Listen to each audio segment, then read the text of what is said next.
que é o jansenismo?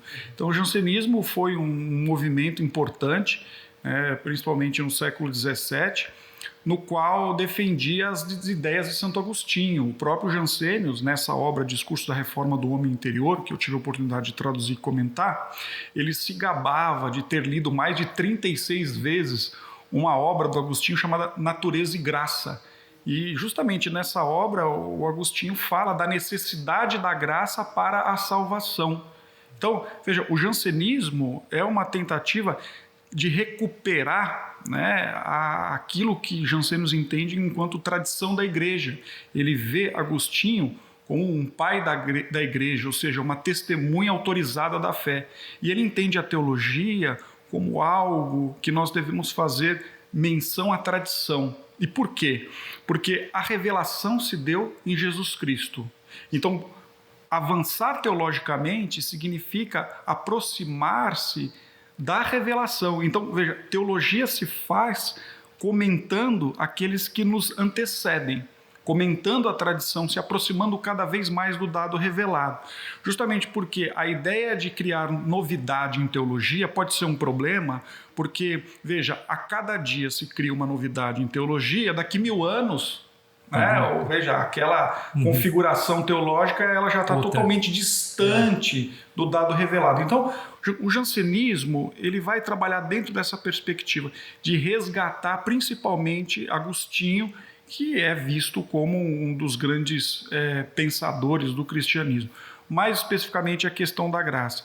Esse texto, o Discurso da Reforma do Homem Interior, ele tem uma estrutura que eu particularmente acho muito inteligente, porque o Jansenius ele escreve uma introdução e uma conclusão, e aí ele estrutura o livro em 3 partes, em 3 capítulos. E é interessante que o primeiro capítulo é sobre a concupiscência do corpo, a concupiscência, uma concupiscência que é mais primária, uma concupiscência da carne, como diz São João.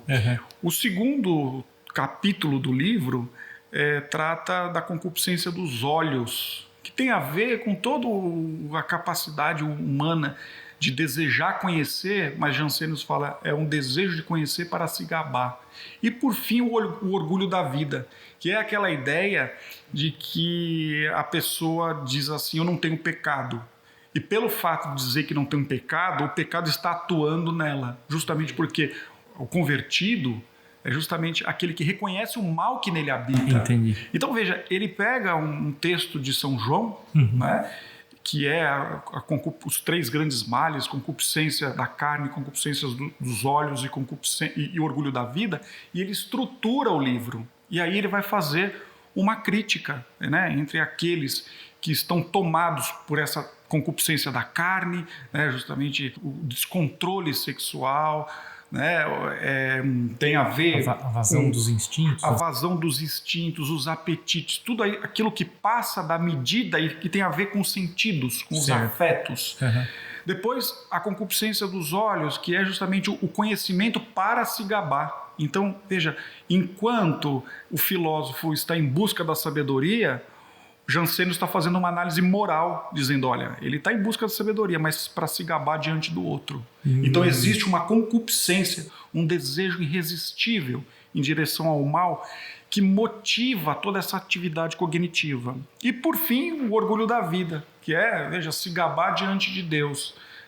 E veja, o primeiro mandamento é amar a Deus sobre todas as coisas. Então, quando aquele pensador ou aquela pessoa se coloca acima de Deus, ela repete, se amando. Ela se ama, E quando se ama e coloca Deus em segundo plano, fere o primeiro mandamento, Exato. amar a Deus sobre todas as coisas. Perfeito. Então, nessa pessoa, o orgulho se mostra. O orgulho tem a ver com inchaço.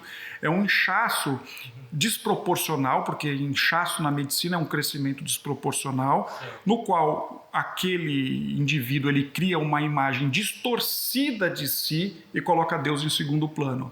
Veja, esse foi o pecado de Adão, o Jansenius está dizendo. Aquele que peca com orgulho repete a queda de Adão. Então veja, esse texto ele foi fundamental para o Pascal. Pascal ele conhecia esse texto, ele leu esse texto, e eu investigando Pascal, cheguei no Jansenius, Muitos falam já da heresia de Jansenis, né? E no Brasil, e aí quando eu falava, mas que heresia é essa? O que você leu de Jansenis? Então, bom, em português não temos livros, né, sobre Jansenis. Então eu fiz a questão, né, fiz questão de traduzir esse texto